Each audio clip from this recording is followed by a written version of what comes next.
1, 2, test, test, test. Greetings. How are we doing? I was checking the volume stuff there. Had that class thing before, and it was really kind of messed up with audio stuff, and I'm still just a little bit, kind of upset about the whole thing.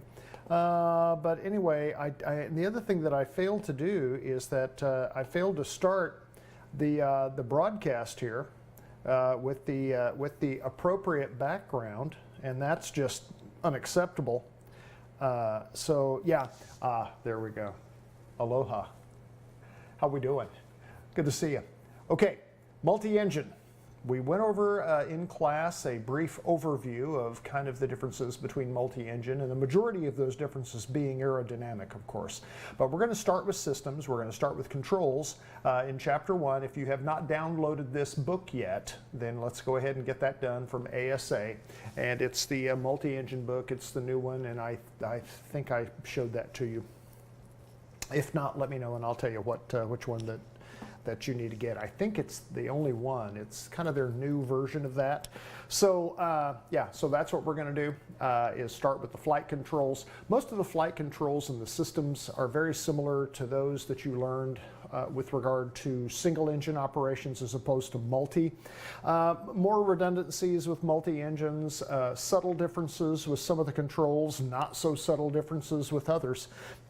Remember that with multi-engine aircraft, we start getting into bigger, heavier type aircraft. So those systems are going to be designed to kind of help make those bigger, heavier aircraft somewhat easier for the pilots to fly. So that's going to be part of it. So anyway, we'll just get right to it, shall we? Oh, I hate leaving the beach, but there we go. All right, so with this, with our focus here now on the flight controls, one thing that I do like about this this particular book, and let me go back here and show you the picture of which one it is that I'm talking about here. It's this, the Pilot's Manual, Multi-Engine Flying. It's that one right there. So that's kind of what we're after. Okay, why isn't that? There we go. And talking about the flight controls here, you'll look at the key terms that you have here, and again, almost all of these terms are terms that you've heard of before, but we'll look at these. Remember, they talk about primary flight controls, which are aileron, elevator, and rudder. Secondary controls are going to be your trim, it's going to be your flaps. So we look at aileron. Aileron, a couple different types of ailerons, and you'll read about this here, of course. Some is that you have basically kind of simple ailerons that you have, which are just kind of plain ailerons. If it deflects upwards 15 degrees on one wing, it'll deflect down 15 degrees on the other.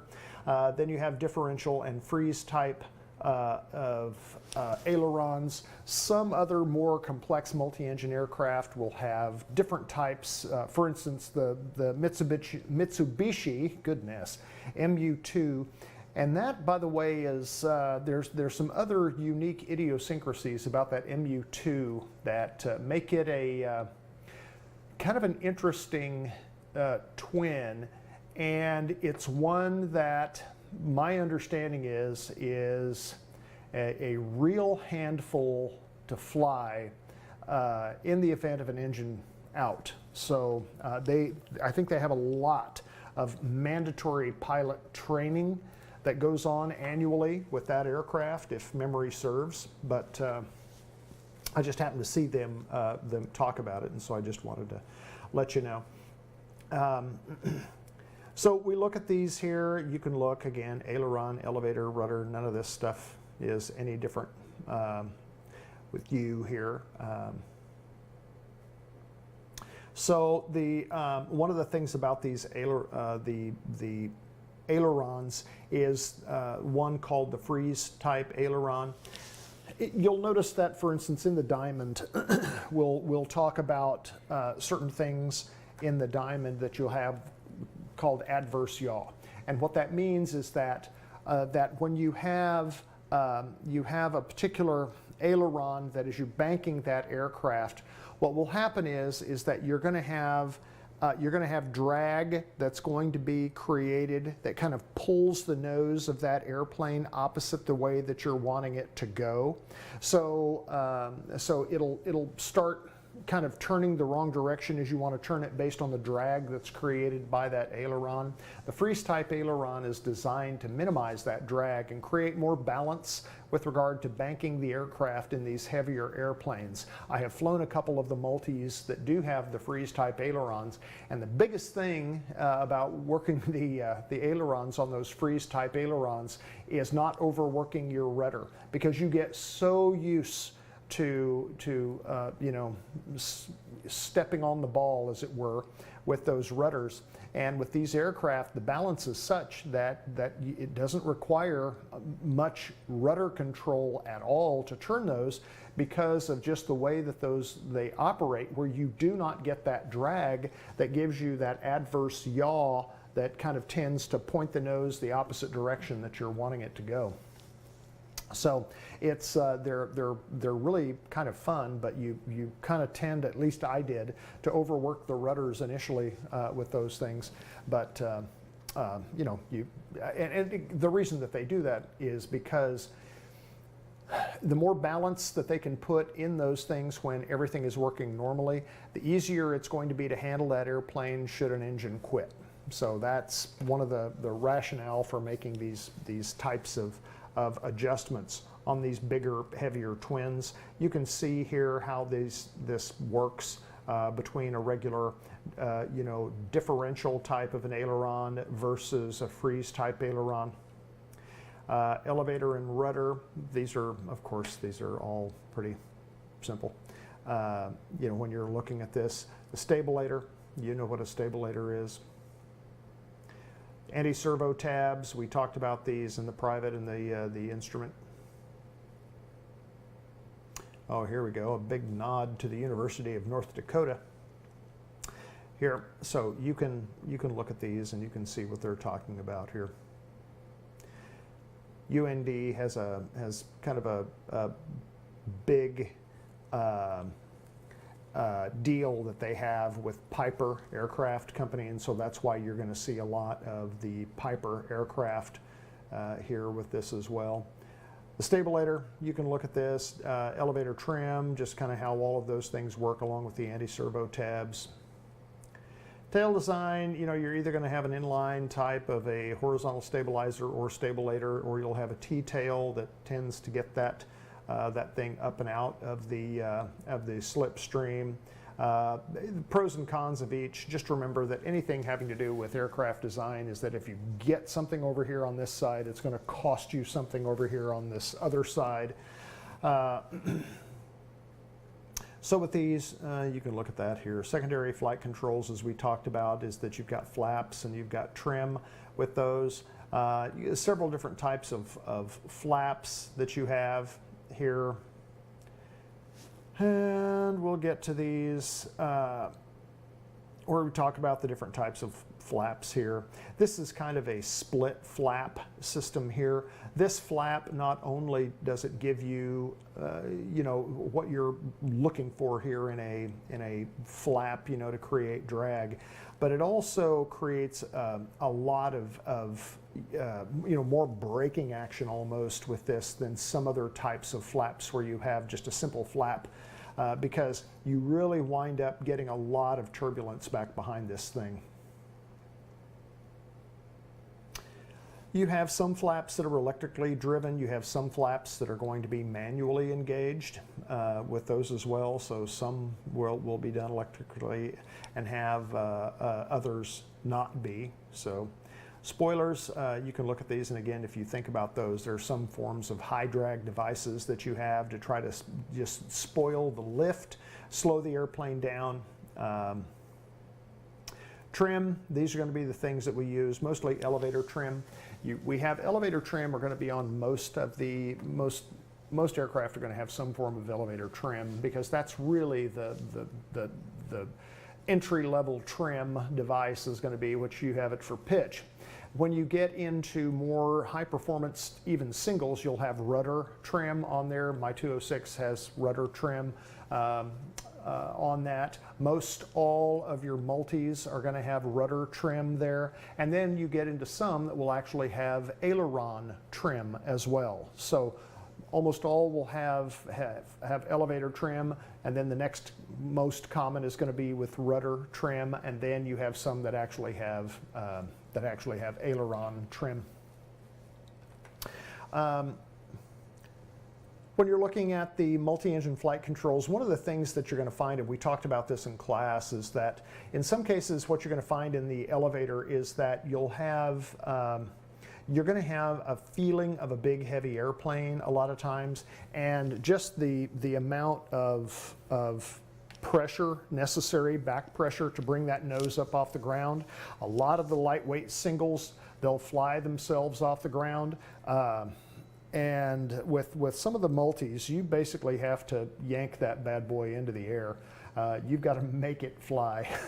so that's just one of the things that you see, is that you normally get more pressure on the flight controls the bigger and the heavier an airplane gets, to a point. And you know, they'll have certainly assist controls that you'll have on these as well, and we'll talk about those here, I'm sure. Flight control emergencies, the big one they talk about is the electric trim malfunction. You are on a multi-engine aircraft, you are wearing out the trim on a multi-engine aircraft or a bigger, heavier aircraft than you would in a lightweight single trainer. And because again, you're working with a lot more control pressures on an airplane like that, and so you're constantly trimming that aircraft out to alleviate those pressures in all phases of flight. And it's not even just a phase of flight.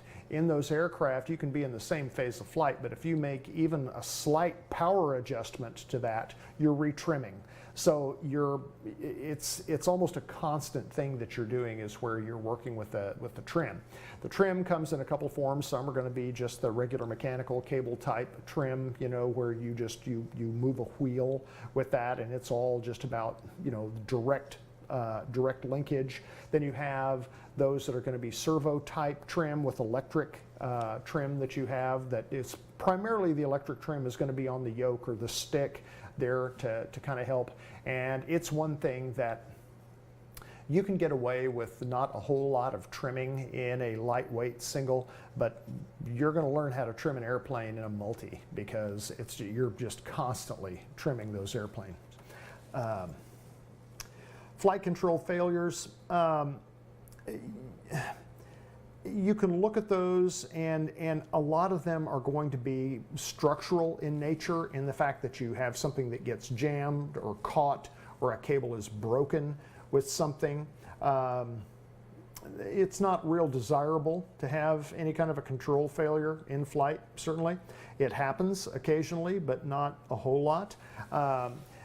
You don't also want to think about a control failure of a cable or something getting stuck somewhere as like game over, because in some cases you're going to have things, for instance, like an elevator that'll have an issue, something where it gets stuck or something or whatever, but even there you've got trim, right? So you still have a way to kind of control that airplane. And even if you have the ailerons get stuck or whatever, well, you've still got rudder, you know, you've still got power for pitch. So, you know, there's other ways that you can think about how do we control this airplane in the event that something like that happens. So a lot of times your training with this is that you'll work with those types of failures more in a simulator than you will in an actual airplane, because in an actual airplane it's kind of hard to simulate a failure like that, whereas in the simulator you actually kind of can to some degree. Looking here to see if there is anything here. Nothing that we haven't talked about in the private there. So, well, there, flight controls, boom, done. Now we'll get into the power plants. I say power plants because we're going to be talking about more than just one kind of power plant here. The four-stroke single, this is going to be before we get started in there on these key terms, there are going to be some other things that you're going to find here with regard to your key terms. And this is kind of where we kind of get a little bit deeper into some of these systems here than we did before. But the four-stroke, you'll remember what that is, and as you go through here, you'll look and see this will all make sense to you here.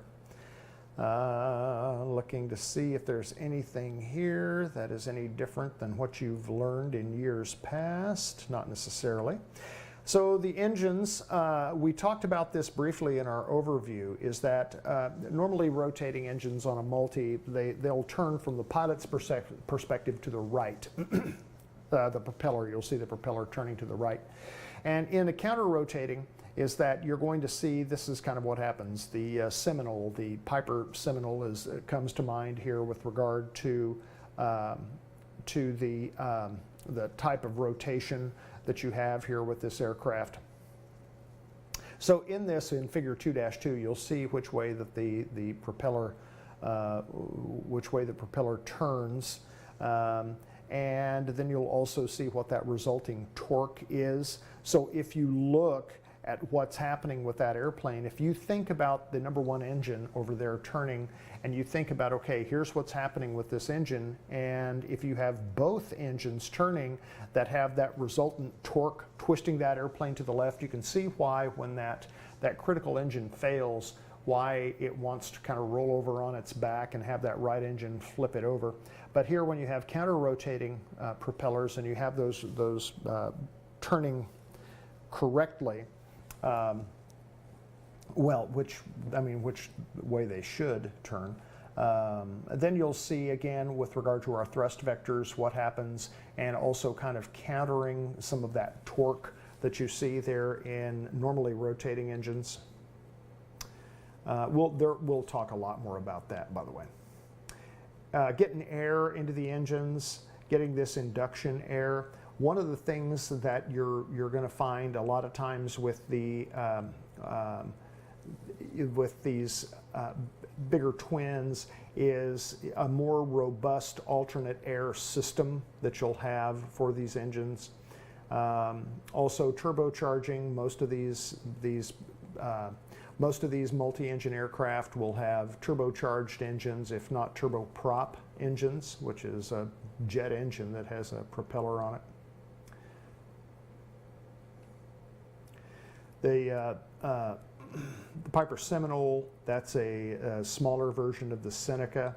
The Piper Seminole, not a lot of those aircraft engines had turbochargers on them.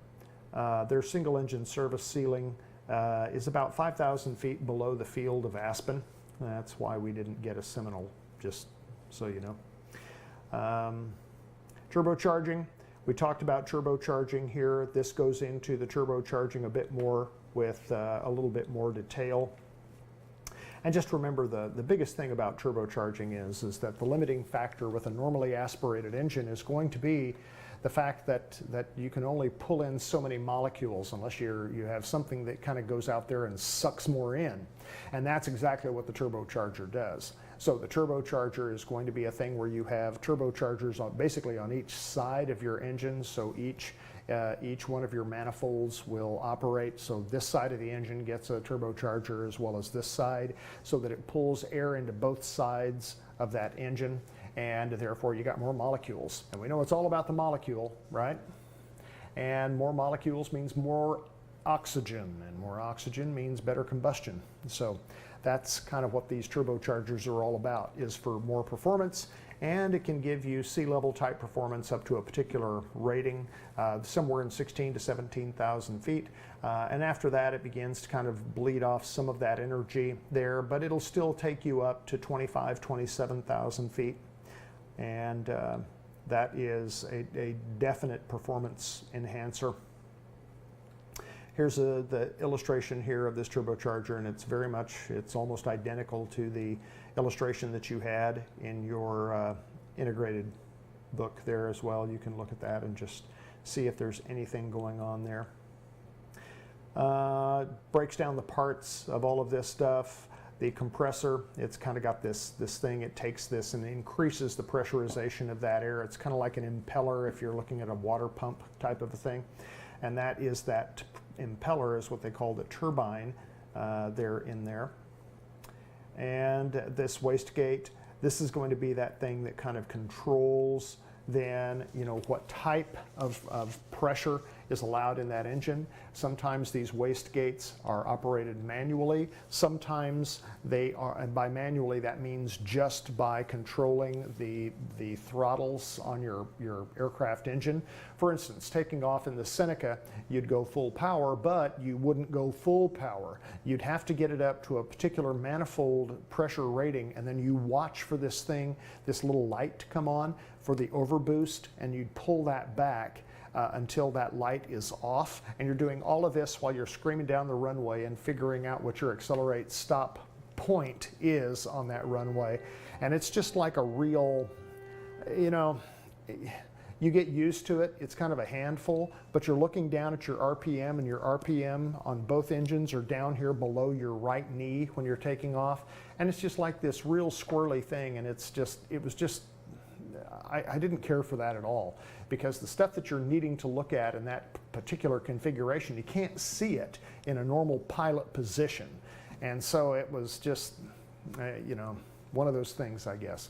And then you have automatic wastegates. You'll hear about these Merlin wastegates, which is where you just go full throttle, and you have a system in there, a computer that will manage that power and not let that engine get into an overboost situation. So it's an automatic wastegate control that can be installed on those things. And in fact, some of the aircraft, I want to say Cirrus, had the Merlin wastegate protection on that as well. And I'm not sure, I'm pretty sure that mine has that also, the 206 has that type of, but I'm not sure if it's Merlin, or I'm not sure if they call it something else. And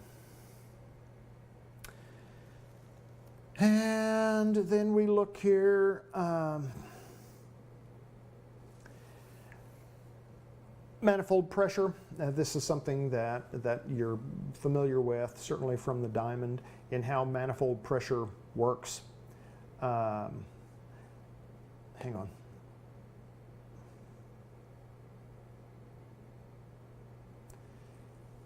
Differential pressure controller. This is one of those things that kind of governs the boost portion of this to a particular area. And it is one of those things that they try to limit it between the deck and the manifold pressure. And again, just so that you're not putting extra pressure on that system itself, so you blow a gasket or something like that, or worse, put pressure on that turbocharger to cause damage to the turbocharger there. With that, the variable pressure controllers is that you'll have different functionality of these things, where it may combine some of the functions of like the density controller and the differential controller into one unit. Instead of this, instead of the air pressure being kind of that governing element of it, you have basically a connection between the pilot input here on the throttle and that controller. And so it basically adjusts it when the pilot moves the throttle. And then it by doing that again with that differential, that variable pressure, then what it does is that it adjusts that oil pressure on that wastegate, and that gives you a certain amount of boost. That boost is going to be limited by, in most cases, the mechanics will limit that to a particular pressure setting, again, so that you don't overboost that turbocharger and blow things up. Supercharging.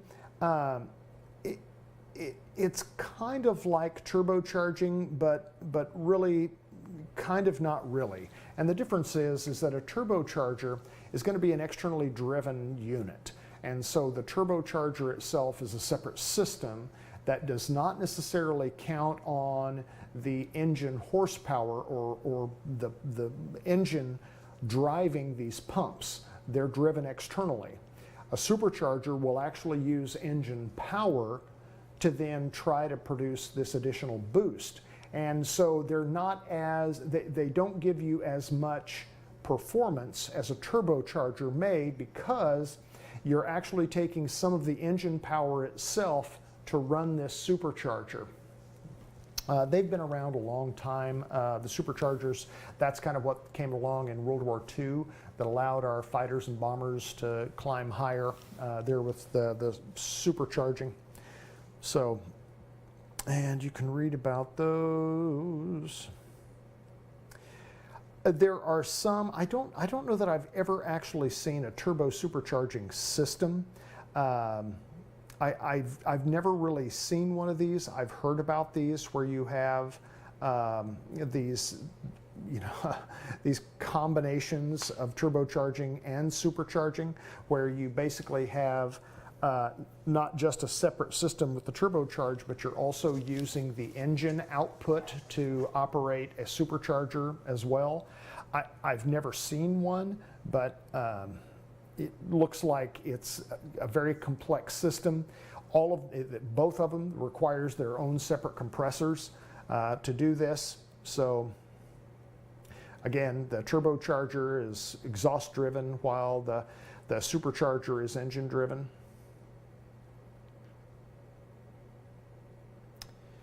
And see if there's anything going on here. This is what they're talking about here when they're talking about a turbo supercharged engine.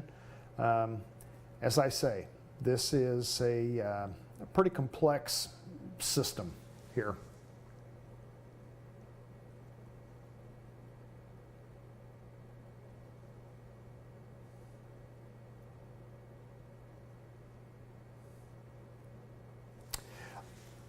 Engine protection during boosting, as we talked about here before, is that you have these pressure controllers like these Merlin controllers that I mentioned of there as well that are going to be limited.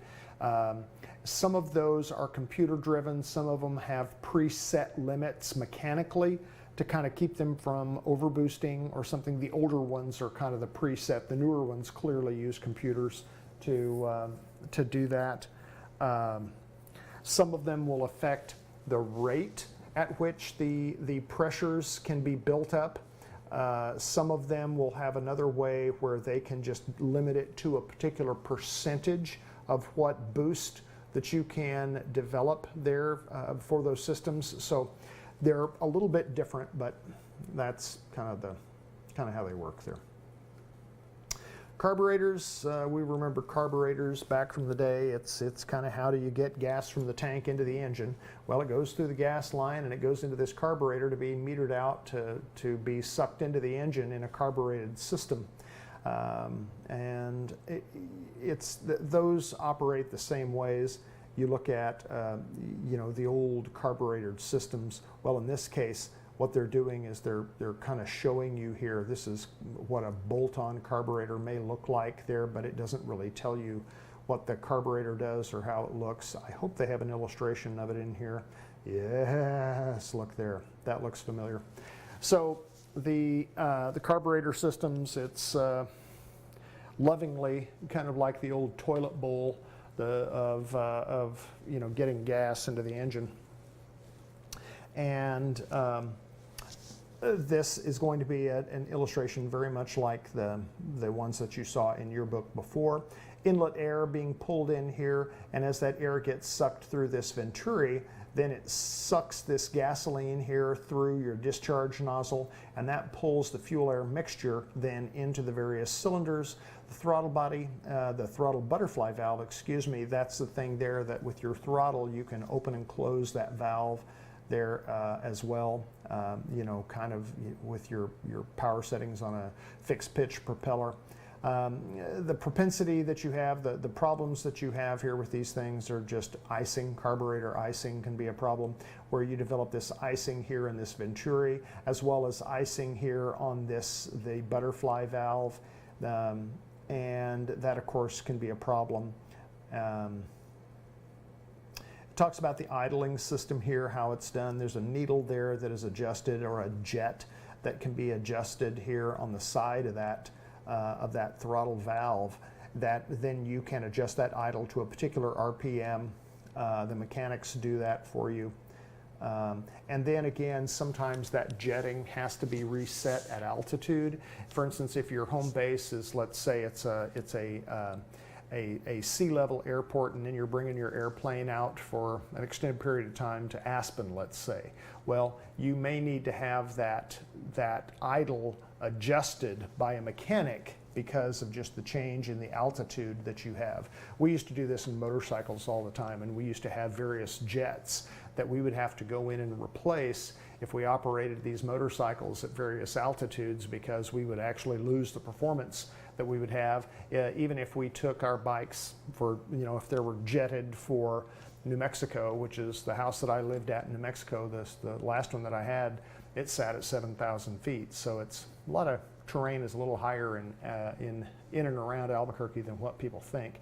And I took that bike down to Missouri, down to 1,300 feet, and I couldn't get the sucker to run. And then I finally remembered, I had to rejet it for that altitude. So same kind of thing happens for these airplanes, where you can make those adjustments in your idle.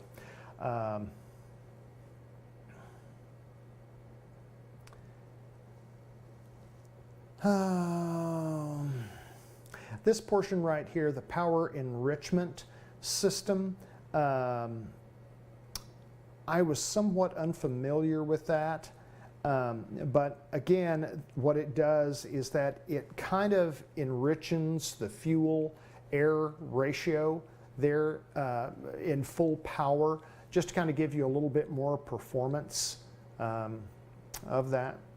So.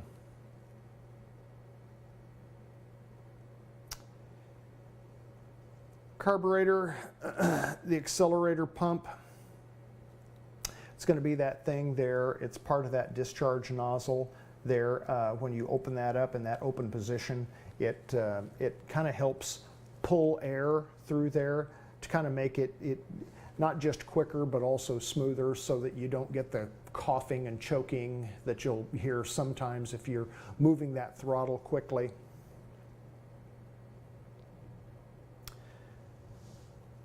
Oh goodness, the air bleed system. Here in this also, when you look at that, you'll see that bleed needle in that that illustration that we saw there before, and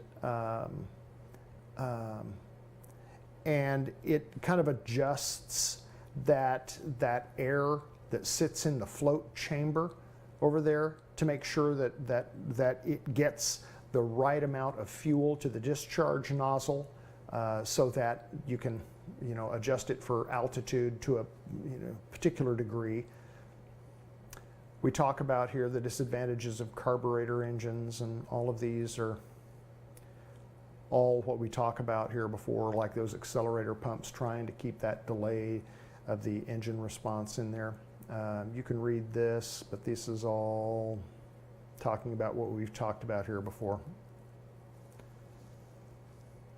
Come on, baby.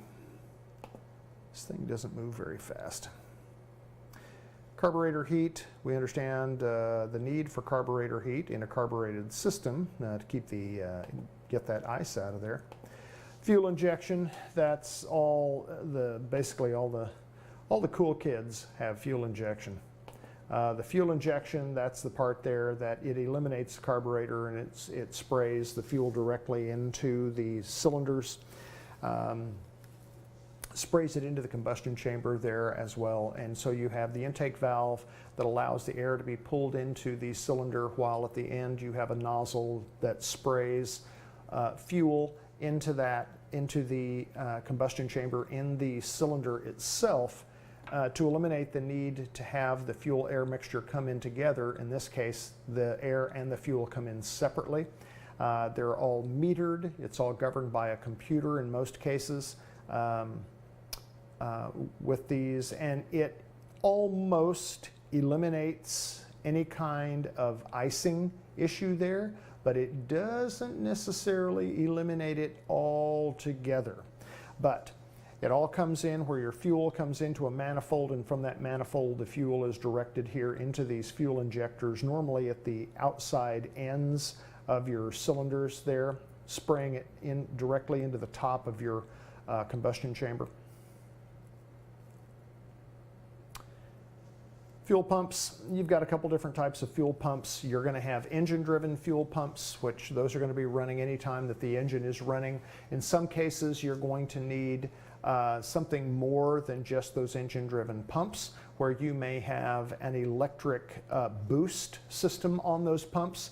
They can be a single type of a boost that you have, where you just flip a switch and you just get boost. Or you can have a switch that you'll have high or low boost, where it can kind of send a lot of fuel or add more pressure into that fuel line to get more fuel where you need it, or lower or higher fuel boost.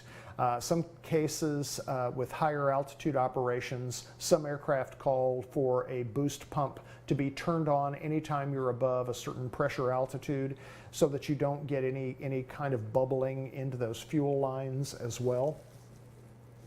Fuel control unit, that's that thing that's going to be a big critical component to that fuel injector, because that FCU is the thing that basically kind of says, you know, here's how the fuel is governed into those engines. Yes, you have a throttle component to that, as you might expect. You know, if you want more power and you firewall your throttle, it's going to send more fuel, but it has to send it at the right time. And so that's kind of how it works. It's just sort of on a timing basis there as well. Engine cooling, you know, it certainly is a requisite here. Most of the multi-engine aircraft are going to have bigger engines, and most all of them are going to have some form of cowl flaps that will also assist in that air circulation. You're not going to have liquid cooled engines in there by and large in some of these systems. So you're counting on airflow to go through there. And again, most of these are going to have flaps. Some of them they'll have larger oil coolers in there, so as the oil circulates through your engine and that oil gets warm, it'll go through a cooler so that it will cool the engine by cooling the oil as it kind of cycles through the filtration process as well. Cylinder head temperatures, we know what those are. Cowl flaps here, kind of a big thing to operate. Cowl flaps, those are going to be something that the pilot controls in most cases. I don't know of very many automatic systems for cowl flaps, but there may be some.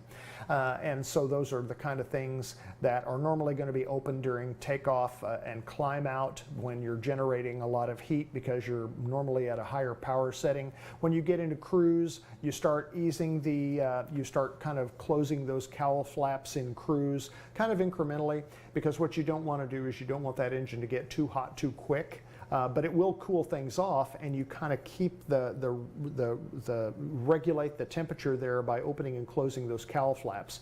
Then you kind of get to a point in cruise where you kind of close them all together, and then you're going to descend as you come in, and you'll descend and land with your cowl flaps closed.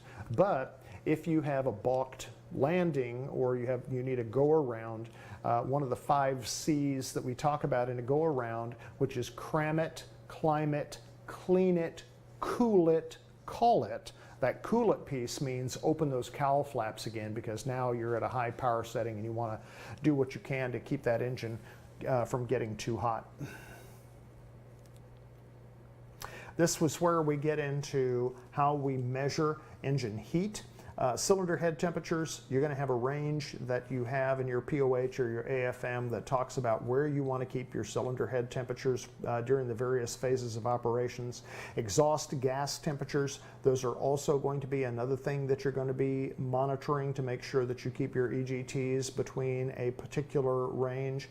Normally cylinder head temperatures, if I think about this, we normally want our CHTs somewhere in that 380 degree range, normally below 400. It depends on the aircraft manufacturer. EGTs, that's going to be somewhere up there closer to, like, 1200 degrees maybe. Shock cooling is something that we definitely want to avoid, and this is going to be a thing that we really we don't really worry about it in some of the smaller training aircraft engines with those, but in some of the larger, higher performance aircraft engines, especially the ones with turbochargers on them. Shock cooling those engines can lead to very expensive maintenance. And so you're definitely wanting to kind of, when you are operating those engines, managing the temperatures of those engines is every bit as important as almost any other element of your flying. You're really going to learn to baby these engines.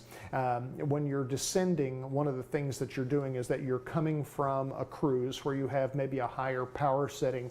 Now you're going to lower the nose and you're going to start moving forward. Well, you're going to start reducing power, right, before you come into land.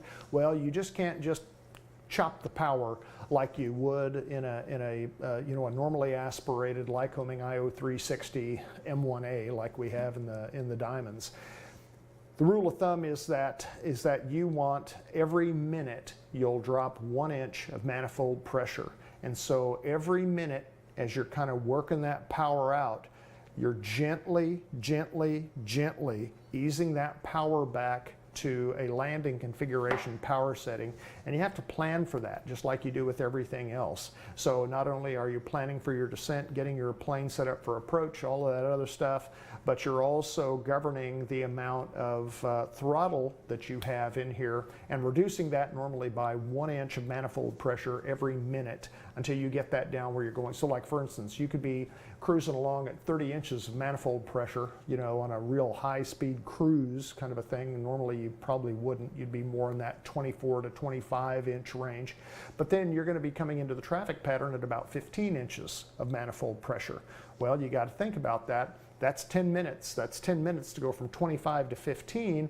10 minutes, you can go a long way in 10 minutes at 170 knots. So again, it's one of those things that you kind of have to practice. So not just practice, but kind of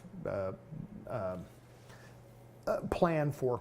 Okay, so we're going to pick this back up here. Yeah, we'll pick it up here on this page. What is this? Page 26 or 27. And so we'll pick that up on Tuesday there in page 26 or 27. Have an awesome day. See ya.